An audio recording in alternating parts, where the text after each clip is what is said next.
तरीके से आरोप लगाया, उन्होंने कहा कि भाजपा की जो बसपा फोगाट उसके पीछे थी, जो वहाँ पर खिलाड़ियों का प्रदर्शन चला। तो क्या कहेंगे आप? उस पर नो कमेंट है हमारा, उस पर हम बोलना नहीं चाहते।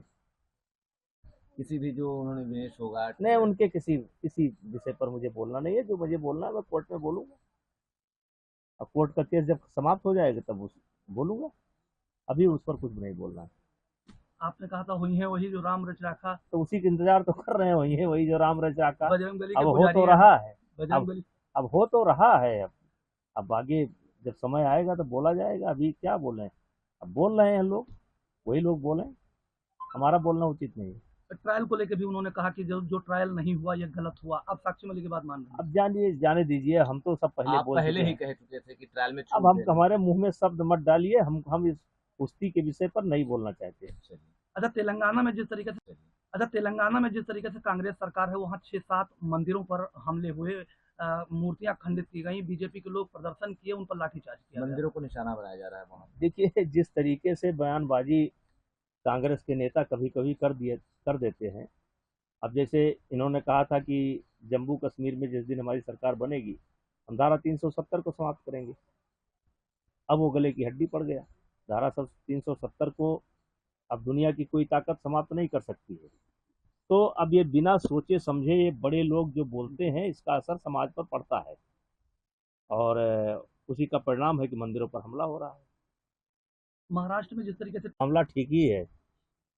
अच्छा बहराइच में जिस तरीके से बीजेपी विधायक ने बीजेपी के खिलाफ मुकदमा दर्ज कराया है। विधायक जी महान आदमी हैं, उनसे हम डरते हैं। महाराष्ट्र में जिस तरीके से चुनाव है, विपक्ष की सीटें तय हो गई। अब बीजेपी की क्या स्थिति होने वाली है वहां पर? बीजेपी की, अगर आपको दिखाई पड़ रहा है कि सीटें नहीं तय हुई है तो आपकी गलतफहमी है। वो भारतीय जनता पार्टी की रणनीति है। और उनका जो गठबंधन है उसमें कोई किसी प्रकार का बिखराव नहीं है। चुनौती कितना मानते हैं आप कि बीजेपी कितने? और कयास अभी ये भी लगाए जा रहे हैं कि उद्धव ठाकरे पलटी मार सकते हैं।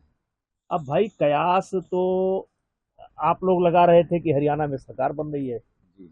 और सारी मीडिया लगा रही है। तो आप जब आप लोग मीडिया में इतने पढ़े लिखे बुद्धिमान आदमी, इतना आप लोग चलते हैं, जनता से संपर्क रखते हैं, आपका कयास फेल हो जाता है तो हम क्या कयास लगाएं?